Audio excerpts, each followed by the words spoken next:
Sabar, Pak. Namanya juga cewek. Salah sendiri ajak kita, balas Nindi tak peduli.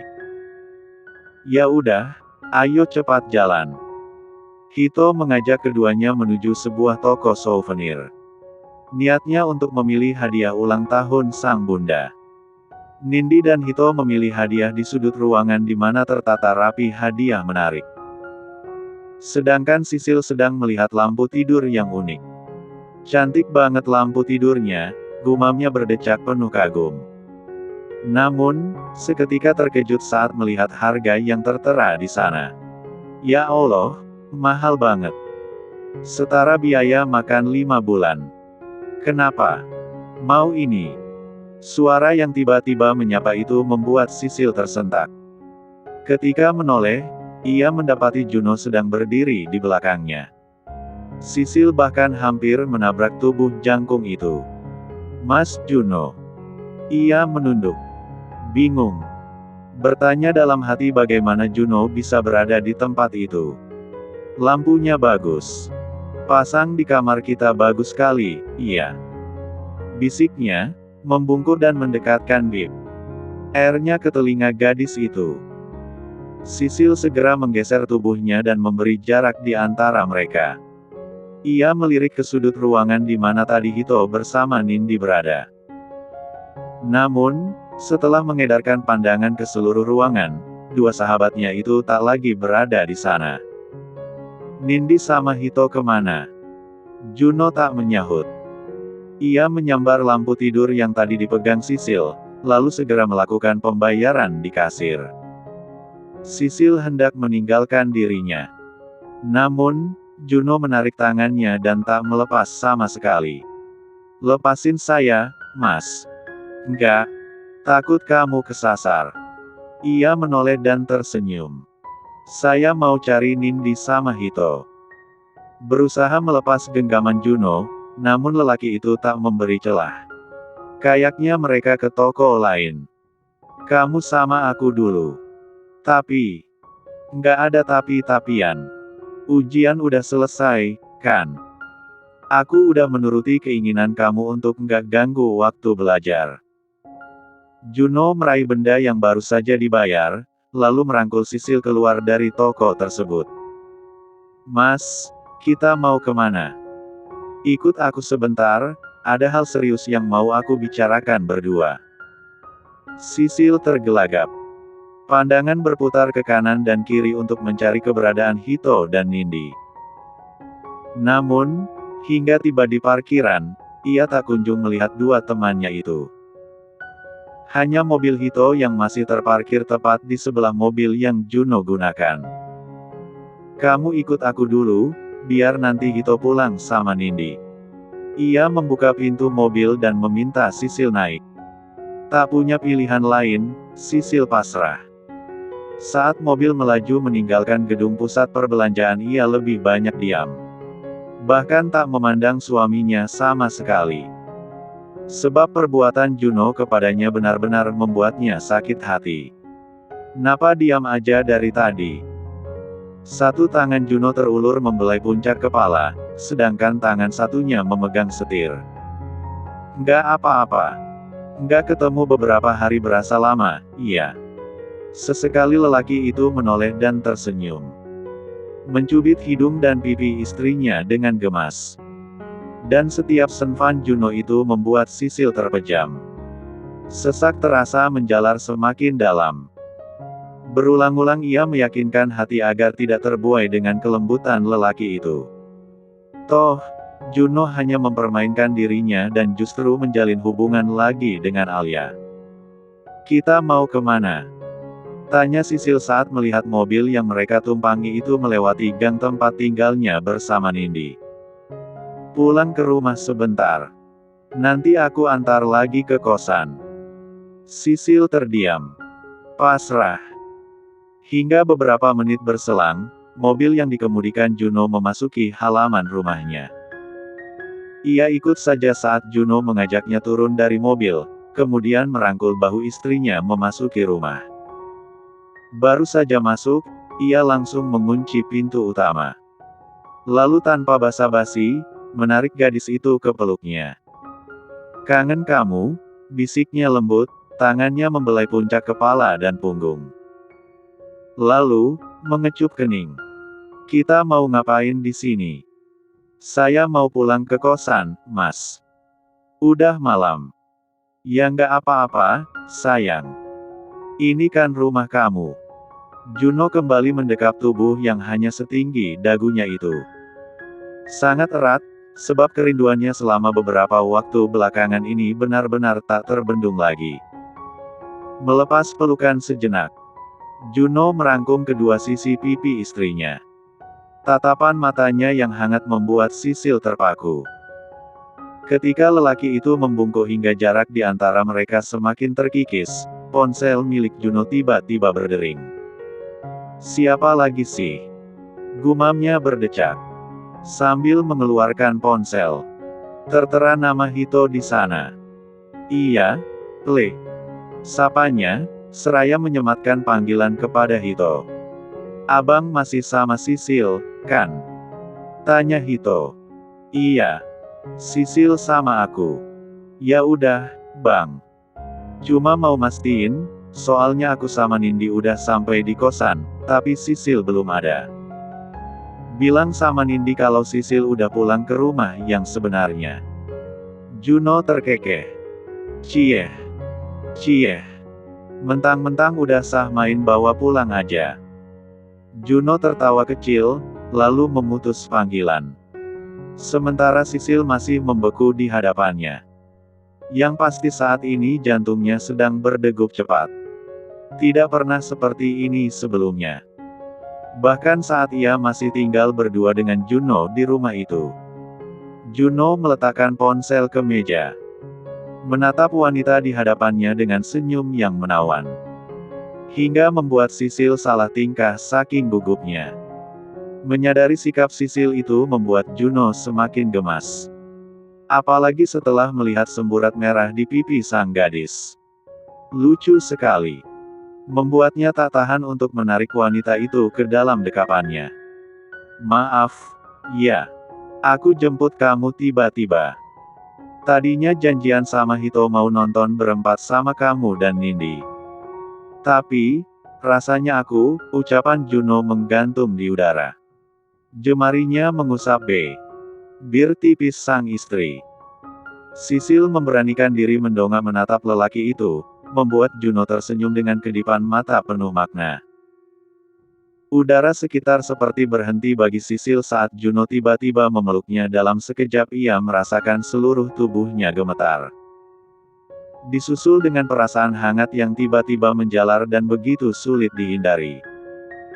Mata Sisil pun membulat penuh saat merasakan tubuhnya melayang. Juno menggendongnya menuju tangga dan berakhir di kamarnya yang kemudian dikunci rapat. "Kamu kerjasama dengan Pak Juno bohongin aku sama Sisil, kan?" cecar Nindi menatap Hito. Ia jadi sangat kesal saat di mall tadi mencari Sisil dan tidak menemukan. Ternyata, Juno yang membawanya pergi. "Enggak, Nin. Tadi, Bang Juno memang bilang mau ajak kita nonton berempat, makanya dia nyusul ke mall. Tapi nggak tahu kenapa dia tiba-tiba bawa Sisil pulang ke rumahnya," jelas Hito, sebab memang seperti itu yang ia tahu. Perihal Sisil yang sedang berusaha menjauhi Juno, ia sama sekali tidak tahu, sebab Nindi tidak pernah memberitahu. "Lagian kenapa kamu harus ngasih tahu Pak Juno kalau kita jalan ke mall, sih?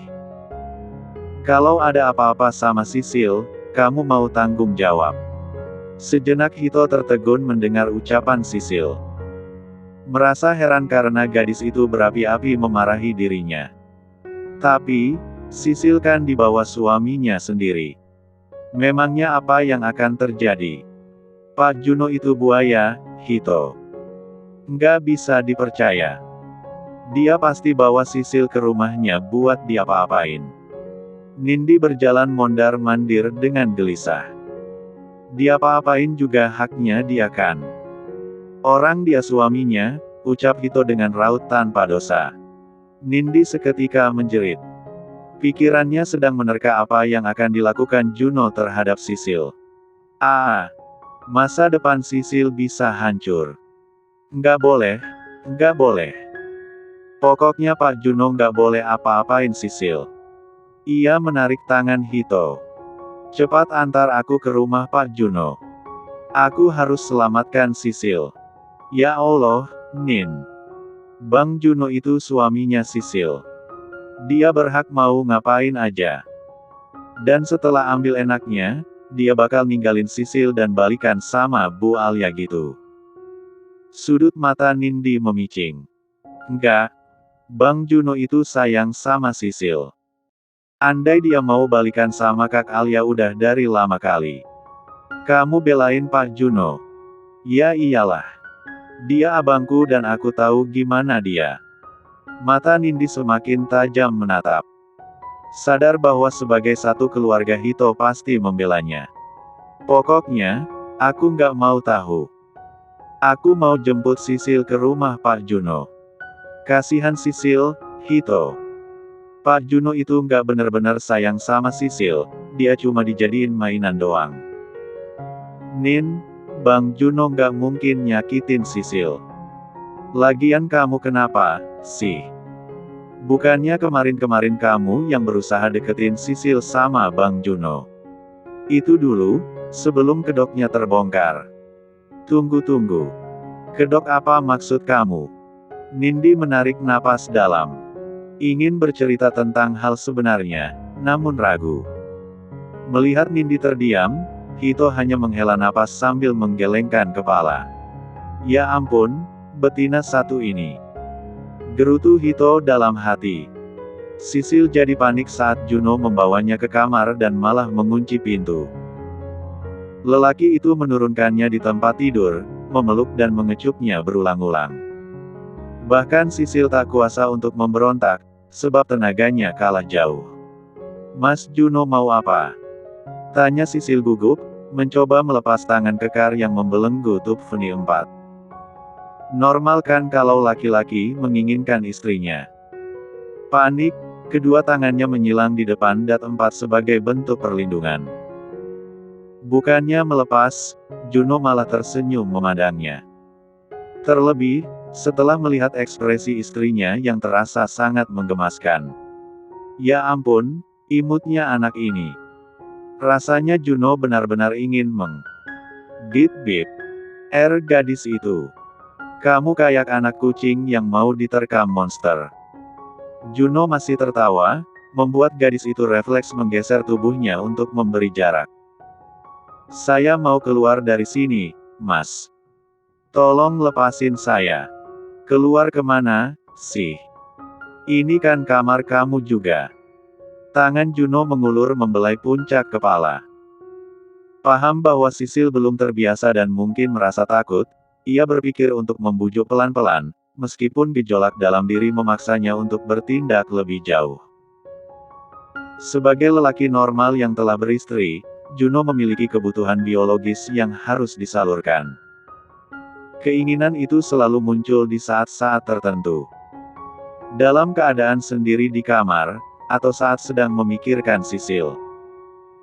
Seperti halnya saat di mall tadi, hanya dengan melihat ekspresi imut Sisil yang termenung menatap lampu tidur, rasa yang terpendam Juno itu tiba-tiba naik ke ubun-ubun.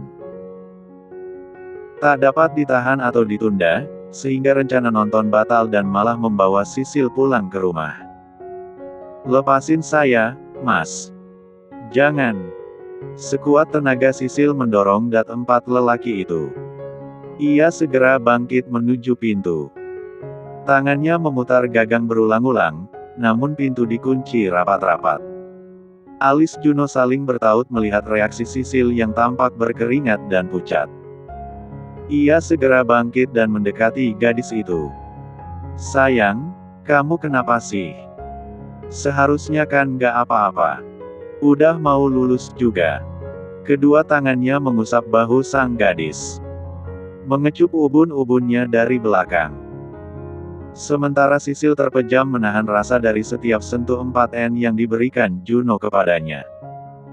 Jangan, Mas. Saya nggak siap. Takut.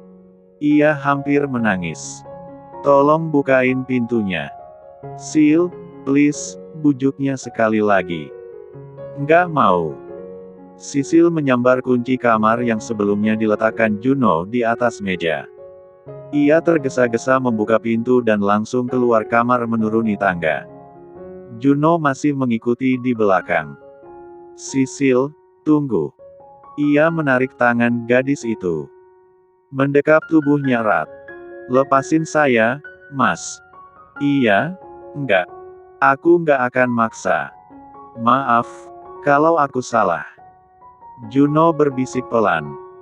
Sisil masih berusaha memberontak dengan mendorong dada suaminya. Namun, Juno tak memberi celah. Paling tidak, ia harus bisa menenangkan Sisil. Kamu kenapa sih? Kok sampai gemetar gini? Aku nggak akan maksa kalau kamu belum siap. Saya mau pulang. Iya, tapi tenang dulu. Jangan sambil nangis gini. Aku bisa diomelin Nindi. Pelukan semakin erat. Hingga beberapa menit berlalu Sisil merasa lebih tenang. Maaf, ya. Udah jangan nangis. Tangan kekar itu mengusap punggung. Membenamkan kecupan di kening. Reaksi tak biasa Sisil ini membuat Juno berpikir sejenak. Merasa aneh. Ia baru merasa ada sesuatu yang berbeda dari sikap Sisil selama beberapa minggu ini. Dimulai dari sebelum ujian di mana ia meminta Juno menjauh dengan alasan ingin berkonsentrasi belajar. Bahkan, Sisil tidak pernah membalas pesan dan hanya sesekali menjawab telepon. Seolah benar-benar ingin menjauh. Kamu kenapa sih? Apa ada masalah? Atau, aku ada salah? Tanya Juno, menatap mata gadis itu. Sisil menggeleng. Jangan bohong, Sil. Belakangan ini aku merasa kamu jadi berbeda. Kayak mau menjauh. Please, kalau aku ada salah beritahu aku. Untuk pertama kali Sisil memberanikan diri menatap lelaki itu. Bayang-bayang kebersamaan Juno dengan Alia pun memenuhi pikirannya. Menciptakan rasa selayaknya hati disayat-sayat. Bagaimanapun juga ia hanya seorang gadis desa. Melawan gadis modern dan sempurna seperti Alia, sudah pasti ia akan kalah. Kenapa sih Mas Juno harus bohong? Bohong? Maksudnya? Juno menatap bingung. Saya tahu, saya nggak layak dan nggak ada apa-apanya dibanding Bu Alia. Kalau Mas Juno mau sama Bu Alia, nggak apa-apa. Tapi lepasin saya. Bukannya waktu itu aku udah bilang kalau hubungan kami sudah berakhir. Bohong. Mas Juno masih sama Bu Alia, kan? Saya tahu kok. Juno hampir kehilangan akal sehat mendengar tuduhan demi tuduhan yang dilayangkan Sisil. Dari mana kamu ambil kesimpulan kalau aku masih sama Alia?